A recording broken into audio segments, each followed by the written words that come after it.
Your mother never wanted you to find this, my father said, placing a weathered cedar box in my hands on his deathbed. But I can't take her secret to my grave. 3 days after his funeral, as my siblings fought over the estate, I finally opened the box and discovered everything I knew about our family was built on a lie. The hospice room smelled of antiseptic and ending. That peculiar scent of medications, flowers trying too hard to mask death's approach, and the lingering coffee my father could no longer stomach. Outside, April rain tapped against the window, providing a gentle rhythm to what we both knew were our final conversations. "There's something I need to give you, Madeline," Dad said, his voice barely above a whisper. "Something your mother made me swear I'd destroy." I leaned closer, taking his papery hand in mine. At 73, he looked ancient, cancer having carved away at him for months until only the essence remained. Those familiar blue eyes, now sunken but still sharp, watching me with an intensity that made my chest tighten. "What is it, Dad?" He gestured weakly toward the small closet. "Top shelf, behind the spare blanket, cedar box." I found it easily, a simple wooden box about the size of a large book, its surface smooth from years of handling. A small brass latch held it closed, no lock. When I brought it to him, he didn't take it. Instead, he motioned for me to sit beside him again. "Your mother never wanted you to find this," he said, his breath rattling slightly. "But I can't take her secret to my grave. I've carried it too long already." "Dad, you're scaring me. What secret?" His fingers trembled as they brushed the box's surface. "She made me promise. 36 years, I kept that promise. But some promises," he paused, gathering strength, "some promises hurt more in the keeping than the breaking." "Is this about Mom? About how she died?" My mother had passed 14 years earlier, a sudden aneurysm that took her in her sleep. One day she was making Sunday dinner for the family. The next morning she was gone. I was 22 then, just starting my career, still calling home twice a week for advice I pretended not to need. "No," he shook his head slightly. "It's about you, Maddie, about who you are." Before I could ask what he meant, a nurse entered to check his medications. Dad's eyes flicked to the box, then back to me. "After I'm gone," he whispered, "not before. Promise me." I nodded, tucking the box into my bag, unsettled by the weight of whatever secret it contained. 3 days later, he was gone. "The lake house is mine," my brother Derek announced, voice bouncing off the wood-paneled walls of Dad's study. "Dad always said it would be." He said no such thing, my sister Vanessa countered, arms crossed tightly over her chest. "Why would he leave it to you when you've only visited twice in the last decade? Besides, I've already spoken with Martin about it." Martin Sherman, Dad's lawyer for 30 years, sat at the desk looking increasingly uncomfortable as my siblings circled each other like territorial wolves. He cleared his throat. "Perhaps we should wait until everyone is." "Why wait?" Derek cut in. "We all know what's coming. Dad left everything split 3 ways, minus whatever guilt donation he made to that cancer research place. Let's just get the paperwork started." Vanessa rolled her eyes. "Always in a rush. Some of us actually want to honor Dad's wishes correctly." I stood by the window, watching raindrops chase each other down the glass. The same rain that had kept Dad company during our last conversation now returned for his funeral. The cedar box sat heavy in my tote bag, untouched since he'd given it to me. I couldn't bring myself to open it while he was still breathing, and the chaos of death arrangements had filled every moment since. "Madeline." Martin's voice broke through my thoughts. "Are you ready to begin?"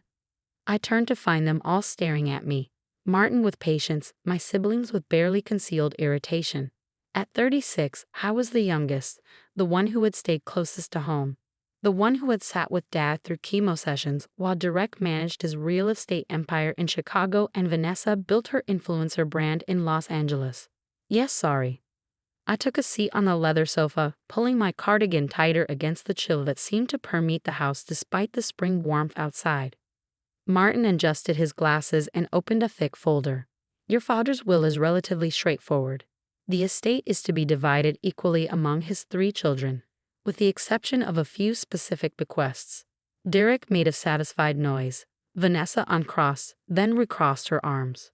"The lake house property," Martin continued, "is designated for Madeline." "What?" Derek stood abruptly. Martin raised a placating hand. "Along with the main residence. That's impossible, Vanessa said, voice brittle. That's over half the estate's value. The financial assets will be divided equally, Martin clarified. The properties, however, were specifically designated. Derek's face flushed crimson. This isn't what Dad wanted. Someone got to him while he was on those pain medications. Was it you, Maddie?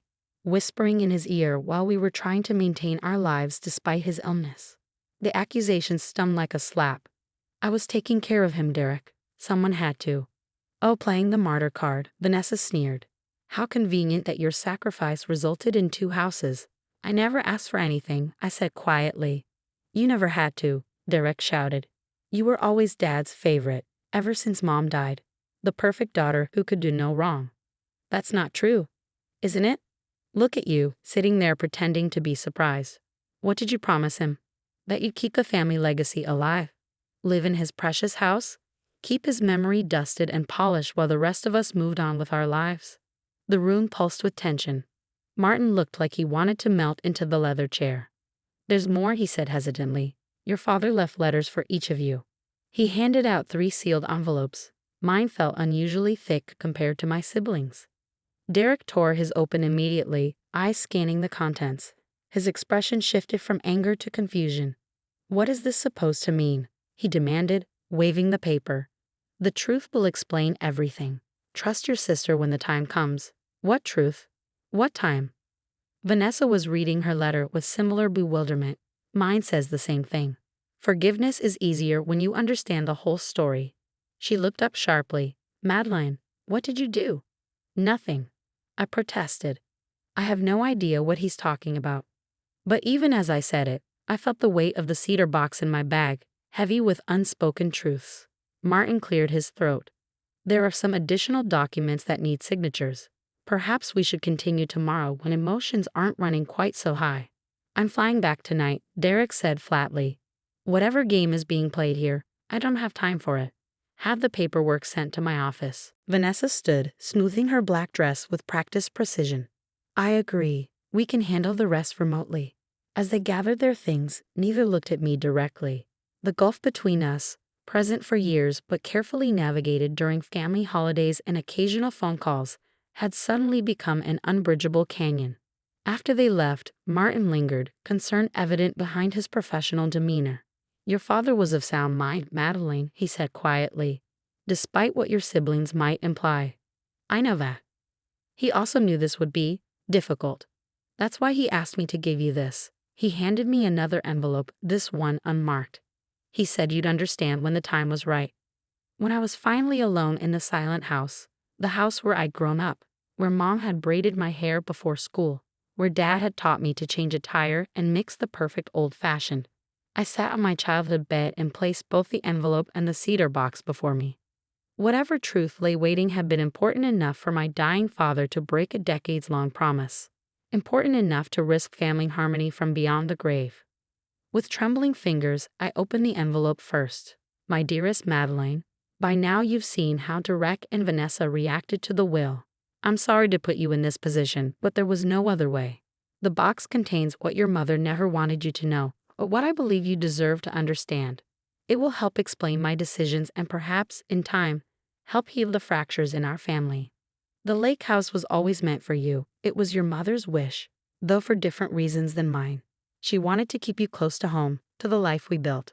I want you to have a safe harbor when the truth creates its inevitable storm. I've loved you from the first moment I held you, and that has never changed. Remember that when you open the box. All my love. Dad, I stared at the letter, confusion and dread building in equal measure. With unsteady hands, I reached for the cedar box, releasing the small brass latch. Inside lay a collection of items carefully arranged, a bundle of letters tied with faded blue ribbon, a small velvet jewelry pouch, a handful of photographs I'd never seen before, and a document folder with official-looking papers. I reached for the photographs first. The top one showed a young woman with long dark hair and familiar eyes. My eyes, standing beside a man in an army uniform. They were laughing, caught in a moment of pure joy. I turned it over, written in delicate script, Sarah and Robert, summer 1985. I didn't recognize either name. The next photo showed the same woman, visibly pregnant, sitting on a porch swing. The third was of a baby, newborn, red-faced, wrapped in a yellow blanket. My breath caught. The blanket had a distinctive pattern I recognized, tiny ducks marching along the border. I had seen it before in my own baby pictures. With increasing urgency, I opened the document folder. On top lay a birth certificate, the baby's name, Madeline Sarah Collins. Mother, Sarah Elizabeth Collins. Father, Robert James Foster. But my birth certificate had always listed Elizabeth and Joseph Harrison, my parents, as my mother and father. Beneath it was another document, adoption records finalized in November 1986, just 2 months after my birth. My hand flew to my mouth, stifling a gasp that no one was there to hear. I was adopted. The truth hit me with physical force. I wasn't a Harrison by blood. I wasn't Derek and Vanessa's biological sister. The genetic similarities I'd always attributed to family resemblance, Dad's blue eyes, Mom's heart-shaped face, were coincidences, or perhaps what my parents had looked for when they chose me. With shaking hands, I untied the ribbon from the letters. They were arranged chronologically, the first dated March 1986. Dear Elizabeth, I'm not sure how to begin this letter. We've never met, but the adoption agency said you and your husband are considering my baby. They showed me your letter, told me about your struggle to have children, about the 2 you've already adopted and the love in your home. I want you to know I'm not giving up my daughter because she isn't wanted. She is wanted, desperately. But I'm 19, alone since Robert's death in a training accident, and my parents have made it clear they won't help with my mistake. This baby deserves better than what I can provide. The social worker said you can't have more children of your own. I'm so sorry for that pain. Perhaps in some way we can help heal each other's hearts. Sarah. I read through letter after letter, an ongoing correspondence between my biological mother and the woman I'd always known as Mom. Sarah's vulnerability and Elizabeth's compassion flowed through the pages, building a relationship that seemed to transcend their unusual connection. Until I reached a letter dated October 1986, a month after my birth. Elizabeth, I've thought about your offer constantly, and my answer is yes. I want to meet Madeline, to see her, hold her, know that she's thriving in your care. Your kindness in suggesting this means more than I can express. I understand your husband's concerns, but I promise I'm not looking to reclaim her. I just need to see her, to have some memory of her beyond those brief hours in the hospital. Perhaps, as you suggested, occasional updates would be possible. Photos as she grows. With deepest gratitude, Sarah. The next letter was in different handwriting, my mother's unmistakably. Sarah, I'm writing with a heavy heart to rescind my invitation. Joseph insists that continued contact would only complicate Madeline's life and our family dynamic. He believes a clean break is necessary for all of us to move forward. I fought for what we discussed, but ultimately, this must be a joint decision between my husband and me. Please understand this isn't what I wanted. The adoption is finalized now. Madeline is legally our daughter, and Joseph feels any connection to you threatens that security. I've enclosed the items you left at the hospital for her. The blanket, the small silver locket, as Joseph feels it best that she not have these reminders of a past we don't intend to share with her. I'm truly sorry. I hope someday you can forgive this change of heart. Elizabeth. But Sarah's blanket and locket were here in the box. Mom had kept them, despite what she wrote. And there were more letters, dozens more, spanning years. Sarah writing about her life, her continued education, her hopes that Madeline was happy. Mom responding with carefully worded updates that revealed little but maintained the connection. The final item in the box was a letter from Sarah, dated a month after my mother's sudden death. Joseph. I was deeply saddened to learn of Elizabeth's passing. Though we never met in person, her letters have been a lifeline these past 14 years. Her kindness in sharing glimpses of Madeline's life, against your wishes, as she eventually confessed, showed extraordinary compassion. I've respected your boundaries all these years. I've never attempted contact, never interfered. But with Elizabeth gone, I find myself worrying about Madeline. She's 14 now, navigating adolescence without her mother. I wonder if perhaps the letter ended there, unfinished, unsent. Clipped to it was a newspaper obituary. Sarah Collins, 36, passed away unexpectedly on September 12, 2000, from complications following an automobile accident. Just 2 months after my mother died, my birth mother had also passed away. I sat surrounded by the evidence of a secret history of lives intertwined by love for a child. Me. Dad had kept everything, honored Mom's correspondence in silence, carried the weight of these truths alone for 14 years after both women were gone.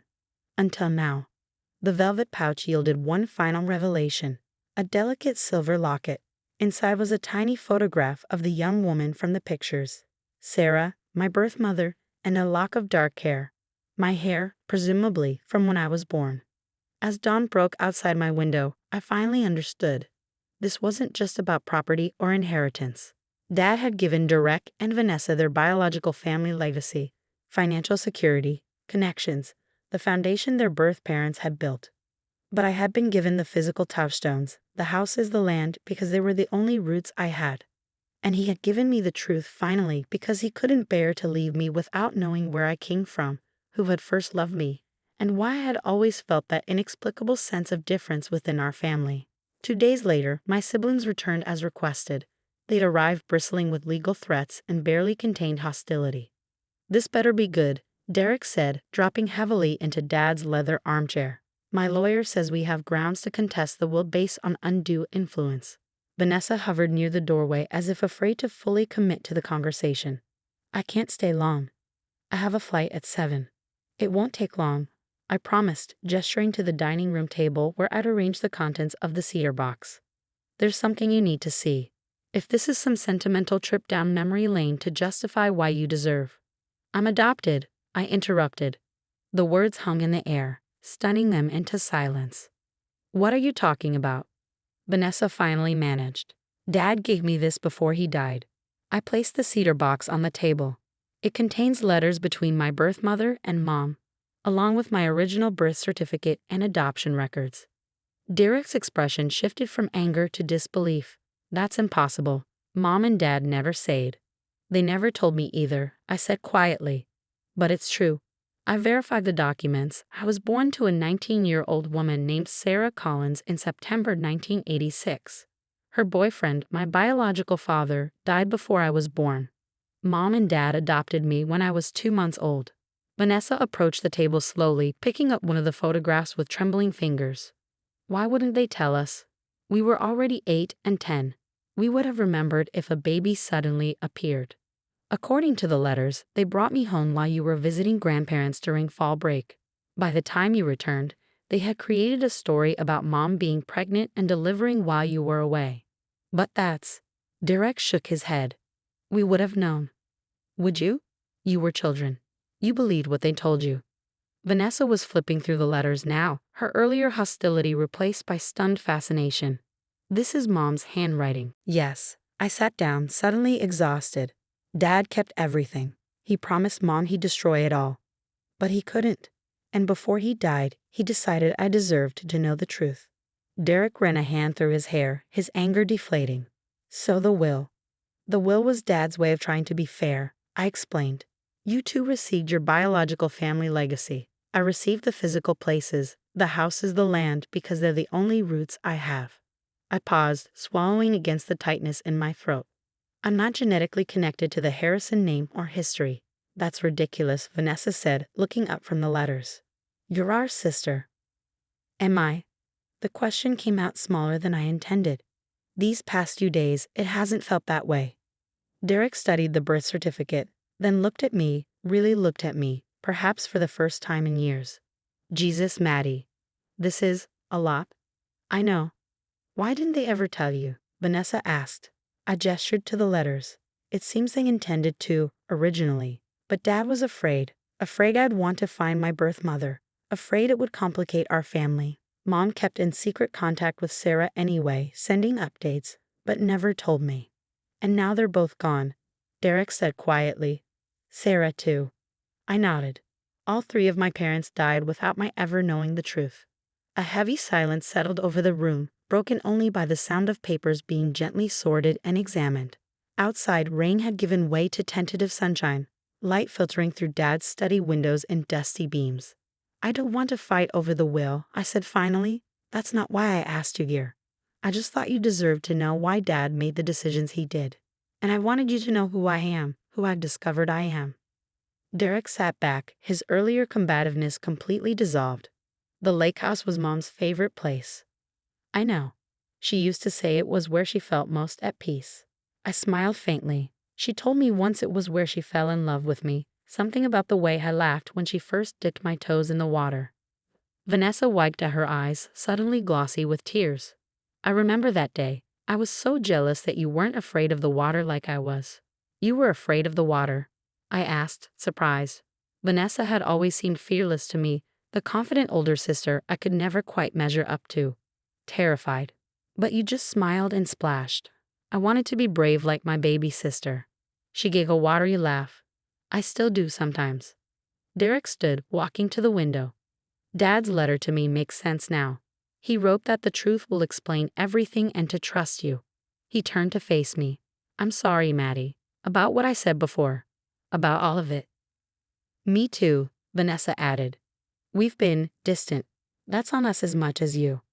I felt something shift inside me, a loosening of the knot that had formed when I first opened the cedar box. I don't know who I am anymore, I admitted. Everything I thought about myself, about our family. You're Madeline Harrison, Derek said firmly. Our sister. Maybe not by blood, but by everything that actually matters. Vanessa nodded, reaching across the table to take my hand. Besides, we've already spent 36 years as siblings. It's a little late to back out now. For the first time in days, I laughed, a real laugh that seemed to chase some of the shadows from the room. We spent the rest of the afternoon going through the box together, piecing together the story of how I came to be part of their family. Old hurts and rivalries didn't magically disappear, but something new emerged alongside them. Understanding, perhaps, or the beginning of it. As evening approached, Derek canceled his flight back to Chicago. Vanessa rescheduled hers for the following day. I was thinking, Derek said hesitantly as we picked at takeout in the kitchen, surrounded by the remnants of our shared past and newly discovered history, the lake house is big enough for all of us to use. If you're open to it, Maddie. I like that, I said. I think Dad would too. Later, as we sat on the back porch watching fireflies emerge in the twilight, Vanessa asked the question that had been hovering unspoken all day. Do you wish you'd known sooner about being adopted? I considered this, turning the silver locket between my fingers. I wish I'd known my birth mother, I said finally. Sarah. I wish I could have thanked her for the difficult choice she made. But knowing or not knowing wouldn't have changed who raised me, who loved me. I looked at my siblings, still my siblings, despite everything. Who my family is. The cedar box sat open on the table between us. Its secrets finally aired after decades in darkness. Dad had been right. The truth had created a storm, but also the possibility of healing. 3 letters lay beside it, different in content but united in purpose. A father's final attempt to bring his children back together. In the end, it wasn't the houses or money that mattered. It was the understanding that family, whether formed by blood or choice, by birth or adoption, by shared history or shared future, was both more fragile and more resilient than any of us had realized. And sometimes, the most important truths are the ones we discover together.